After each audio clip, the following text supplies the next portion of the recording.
What if I told you that love and betrayal never die? That sometimes a soul waits centuries to return, not for love, but for revenge. This is not a legend, not a fairy tale. It is a story whispered through the centuries, buried deep in the heart of Transylvania, and remembered only by those who dare to believe in the impossible. Her name was Elena Dragomir. She lived in 1450 in a village near what is now Brașov, Romania.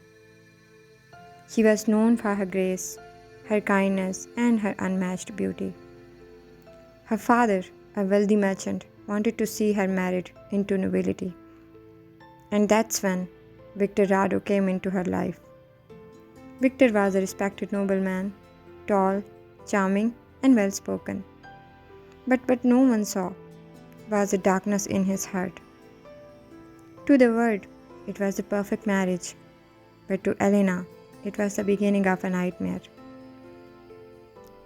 He never touched me with love, she once wrote in a journal found years later. Only with control, only with coldness. Victor had one goal: to take Elena's story, her land, and her father's influence.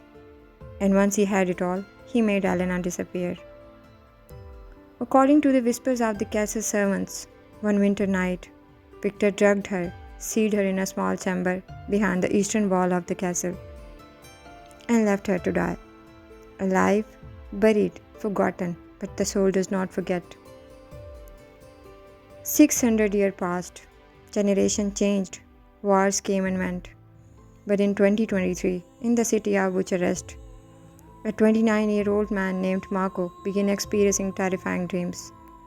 Every night, a cold hallway, a flickering candle, a woman in white staring at him. She never screamed. She never ran. She only asked, "Why did you bury me, Victor?" At first, Marco thought it was a sleep paralysis, then nightmares, then madness. He went to doctors, psychologists. He even stopped sleeping. But the woman returned. One day, while visiting the ruins of an old castle near Brașov with friends, Marco froze in the eastern corridor. His skin went cold. He whispered, "She's here." His friend laughed, but Marco wasn't joking. Out of desperation, Marco saw a past life regression therapist, someone who used hypnosis to access forgotten memories. What happened in that session was so terrifying that it was recorded and later leaked online. Under hypnosis, Marco began to speak in an old dialect of Romanian, a form not used for over 400 years. He repeated the words, "Forgive me, Elena. I had no choice." He described details of the castle that he had never seen before: secret tunnels, a locked chamber, and a wall that cried. The therapist was speechless. It was as if Victor Radu himself had returned. A few weeks after the session, Marco isolated himself. He stopped answering calls. He refused to leave his apartment. In his final social media post, he wrote, "Some doors should never be opened. Ghosts never rest." Then one morning, Marco was found dead in his apartment. No signs of injury, no signs of poisoning. Just one candle burned out, and a handwritten note on his bed. "I buried her once. Now she has buried me." No one knows what truly happens to Marco. Some believe it was a mental illness. Others believe it was a guilt from a life he had never even remembered living. But there is one more twist to this story.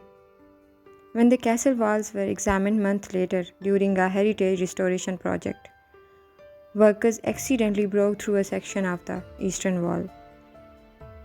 Inside, they found a small hidden room.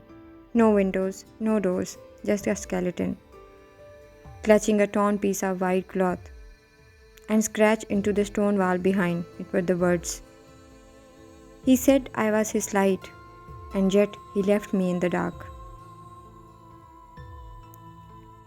Is it possible for love and pain to echo across centuries? Can betrayal travel through time, looking for justice? Or is this just a story created by fear, guilt, and the secrets were buried, not just in walls, but in our souls? You decide.